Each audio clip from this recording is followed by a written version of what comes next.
Hello and welcome. In this video, we are going to look at the concept of riding the wave of fortune in the quantum physicist Vadim Zeland's Reality Transurfing. Now, if you are like most people that are waking up to the fact that there is more to reality than meets the eye, whether you want to call what you're going through a spiritual awakening or something else, you have probably struggled with your physical experience. You know that nothing is as solid and fixed as it seems. And yet you are wrestling with the same problems, which have often been amplified rather than resolved since you started to wake up. Reality Transurfing can be seen as a guide to how to have a smoother and more harmonious relationship with reality. Understanding how the wave of fortune works and how to work with it will help you with this. As always, it's important to keep in mind that the words used are not the same as the reality that they are pointing to, and Zeland himself makes it clear that what's most important is not whether the mechanics behind the principle work exactly as described, but that they work in a predictable manner so that one can use them to one's advantage. In Reality Transurfing, the concept of riding the wave of fortune is about aligning yourself with beneficial life currents and allowing them to carry you towards circumstances and opportunities that are favorable. It is about noticing when life has shifted into a sequence of supportive events, however small they may seem at first, and choosing to move with that momentum rather than against it. By recognizing these favorable circumstances as part of a connected timeline, you can adjust your actions and state of mind so that you stay in sync with the current. This way, you are not forcing progress through struggle, but learning to surf the unfolding wave, letting it carry you toward further beneficial outcomes. Now, this is not about waiting passively for something to happen. Rather, it is about consciously tuning yourself to a state where beneficial events naturally connect with you. Vadim Zeland explains that reality contains an infinite number of variations, like lines in a script. At any moment, countless potential scenarios exist. Which of these scenarios becomes your lived reality depends on your mental state, your level of balance, and the frequency of your thoughts and feelings. This means that out of the countless possible paths your life could take, the one you actually experience is shaped by what is happening inside you. When your mind is calm, your emotions are steady, and your thoughts are tuned toward what you want rather than what you fear, you naturally align with versions of reality that reflect those qualities. If your inner state is chaotic or heavy with worry, you tend to connect with scenarios that match that tone. In other words, your inner balance and the signal you are sending through your thoughts and feelings act like a selector for the life path you step into. With that being said, let's now look at what a wave of fortune looks like. A wave of fortune is a chain of favorable events that develops from a single, seemingly small positive occurrence. This initial occurrence can be triggered by something random, but it gains strength when you recognize it and allow it to grow. The idea is to notice when life sends you a small opening, and instead of letting it pass by unnoticed, you step into it with your energy and attention. When you focus on a positive turn of events and give it importance in a balanced way, you are effectively feeding the wave. The wave then gathers momentum and carries you into increasingly favorable circumstances. A wave of fortune can be compared to a current in a river. The water is already moving in a certain direction, and if you swim with it, you conserve energy and move forward faster. In the same way, when you catch a favorable wave in life, your path becomes smoother, and your results come with less resistance. This is not about avoiding action. You still act, but you act in alignment with the current rather than against it. This state allows you to accomplish more with less strain. This is therefore also about learning to notice resistance. If you feel this type of resistant inertia in a chosen course of action, it might not necessarily mean that the whole endeavor is wrong, but it always means that you need to at least adjust the course a bit. What we instead often tend to do is stubbornly continue pushing through according to the original plan, not even really thinking about the fact that something doesn't feel quite right. What this in turn means is that an important skill to develop is to be more observant of what is going on in your immediate experience, your inner state, and how it relates to what you are experiencing and the way you choose to handle whatever is going on. What you can see here is that this is about tuning yourself to the hidden structures of reality. It's important to remember that, on the surface, you are interacting with reality as you've always done.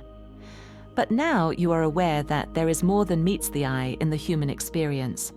Furthermore, recognizing the beginning of a wave of fortune requires a certain mindset. Many people are more attuned to negative events, so they notice and amplify problems, setbacks, or irritations. When this happens, they unintentionally feed what Zeland calls a wave of misfortune, where one negative event leads to another. The key is to shift your attention from these unfavorable waves to ones that are beneficial. To do this, just like when you need a course correction, you need to cultivate awareness of how you respond to life. When something small and positive happens, no matter how minor, make a note of it. Appreciate it, not in an overexcited or attached way that creates excess potential, but with calm acknowledgement and a sense that more is on its way. Making this shift may take some time. In ancient times, our survival was dependent on us having a negativity bias, since noticing dangers was crucial to keeping us alive. Today, for most of us, the opposite is true. Now the aim is to get out of survival mode, since this is necessary in order to thrive. We therefore need to learn to shift our focus, consciously feed positive experiences with our minds, and learn to challenge negative thoughts when they arise. It's very easy to stay in a fixed mindset, where we see no other way of framing a situation than the first one that comes to mind. But if we keep at it, we will notice that our minds become more flexible. And even though there are situations that cannot be reframed as anything other than problems or tragedies, we will also discover that there are many situations that are more neutral than they first appeared. This brings us to the next point. If you've been paying attention, you understand that riding a wave of fortune does not mean that every moment will be easy or that nothing will challenge you. It means that your general trajectory is upward, with each event creating the conditions for the next positive development. This is why Zeland suggests acting promptly when a favorable opportunity appears, even if it seems small or unrelated to your main goals. Often, the starting point of a wave of fortune is not directly linked to your end destination, yet it serves as a bridge to it, which, again, brings us back to the importance of paying more attention to your inner life and your immediate experiences. What needs to be clearly understood here is that for most people, life passes them by without them really knowing what is going on. And learning to pay more attention is crucial if one wants to notice what inner state one lives from, what one's experiences are really saying, and when opportunities for riding the wave of fortune come along. As mentioned, to strengthen a wave once you have caught it, focus your attention on what is going well without clinging to it or fearing it will end.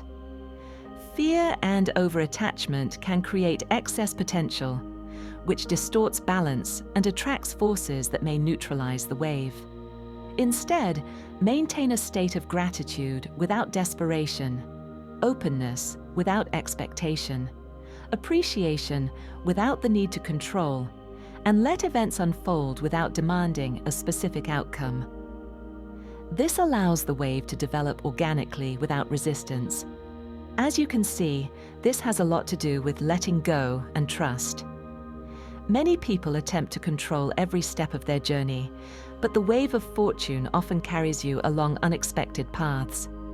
If you are rigid in your plans, or if you require that things happen exactly according to how you've pictured them, you may miss opportunities that would have moved you forward with less effort. Letting the wave guide you requires trust in the flow of life and confidence that you will be able to navigate whatever arises. This trust is faith, but it's not blind faith. Instead, it's an understanding that reality reflects your inner state. By maintaining openness to your experiences and inner balance, you set the conditions for external balance to form around you. Another important point in reality transurfing is that you can shift to a more favorable wave by deliberately reducing your involvement with negativity. This means withdrawing energy from media, conversations, or thoughts that pull you into a lower state. The less attention you give to sources of irritation and fear, the more room you create for positive currents to enter. Every moment you choose to engage with something uplifting rather than something draining, you adjust your trajectory toward a beneficial line of life. It's important to recognize that this is not about suppressing emotions or being ignorant. It is about consciously choosing where to direct your attention and energy while still allowing yourself to process and acknowledge what you feel. In transurfing terms, you are not pretending that negativity doesn't exist. You are refusing to feed it so it doesn't grow stronger in your reality. By facing challenges without becoming entangled in them, you maintain balance and keep your focus on states and activities that nourish you. This approach gradually shifts the settings of your inner world, which the mirror of reality then reflects back as more favorable circumstances and opportunities. As you can see, there are several subtle adjustments you can make to both increase your chances of catching a wave of fortune and staying on it. This means that if one change is hard for you, you can focus more on another. And gradually, you can begin to take steps to change your relationship with reality. Reality is not as solid as it seems. Again, the reality you experience is a reflection of your inner state, even if our lives intersect with other people's lifelines. You, therefore, depending on your focus and inner state, have much more control over your experiences than most people assume, especially if you can adjust what you aim for so that it doesn't conflict with other people's desires. Zeland notes that the beginning of a wave of fortune is often subtle. You might receive an unexpected compliment, find a piece of useful information, meet someone by chance, or have a small task go better than expected. If you treat these moments as indicators that you are on a favorable path, they tend to multiply. The chain reaction starts not because you force it, but because you gently support it with your energy and attention. In other words, small events that we tend to forget or that often pass us by are signs in this context. Perhaps you drive through the city and all stoplights are green. It stops raining just when you get off work, or the store just happens to have discounts on many of the groceries that you need. From the perspective of transurfing, there are no random coincidences. This is actually an important point, so let's repeat it. From the perspective of transurfing, there are no coincidences. Seemingly random occurrences are always parts of a hidden order. We are just usually not perceptive enough to recognize them as such. As touched upon a moment ago, while a wave of fortune has a natural lifespan, you can often extend it by staying aligned with the qualities that created it. Even if your inner state remains harmonious, reality still shifts through different configurations, and the wave that matched your earlier movement may simply run its course. Staying in the right state helps you extend the wave and smoothly transition into the next one. But clinging to a specific set of circumstances locks your focus on the past image rather than allowing the mirror to reflect the evolving present. In this way, your state ensures a continual flow of favorable scenes, even if the exact form of them changes. This again means continuing to act without unnecessary tension, appreciating the good without grasping at it, and remaining open to new directions. When a wave naturally comes to an end, the best approach is to release it without regret. Trying to prolong it beyond its natural course can create resistance and invite imbalance. Instead, you can be attentive to the next favorable current that appears and shift to it when the moment feels right. The opposite of this is becoming fixated on loss or on the idea that your best days are behind you. Maybe you catch yourself ruminating over the good old days. That mindset pulls you toward a wave of misfortune. By contrast, seeing the end of a wave as simply the completion of one cycle makes it easier to transition smoothly to the next one. In Zeland's view, the world is abundant with opportunities, so there is no need to cling to one wave as if it is the last. A useful practice for catching and riding these waves is to start the day with an intention to notice small positive events, This is not forced optimism. It is a choice to give your attention to what is working. Throughout the day, when you recognize these moments, pause and acknowledge them internally. This shifts your inner state toward one that naturally aligns with favorable scenarios. The more consistently you do this, the more skilled you become at detecting the start of a wave. When a wave is in motion, you may find that solutions appear more quickly, people are more helpful, and circumstances arrange themselves with less resistance. Your role in this is not to micromanage every detail, but to act in harmony with the direction of movement. Even when challenges arise, they often resolve with less struggle, because the underlying current is supportive. It is worth noting that catching a wave of fortune is easier when you are not overloaded with excess potential from desires charged with desperation or overimportance. Excess potential is the energetic imbalance created when you give something exaggerated importance. If your happiness depends entirely on a single outcome, your energy becomes rigid and creates unnecessary obstacles. By reducing the level of importance you assign to specific results, you allow the wave to carry you more freely toward outcomes that may be even better than you originally imagined. In daily life, this translates to holding your goals lightly. You still move toward them, but without the emotional heaviness that creates imbalance. This balanced intention is one of the core elements of riding a wave effectively.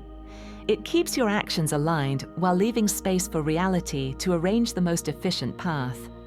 In summary, riding the wave of fortune in reality transurfing is about recognizing and nurturing the beginnings of favorable currents, aligning your inner state with beneficial outcomes, and allowing the wave to carry you forward with less resistance.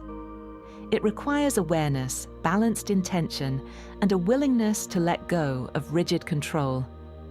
When you give your energy to what is going well and reduce your involvement with negativity, you naturally shift toward lifelines that support your goals.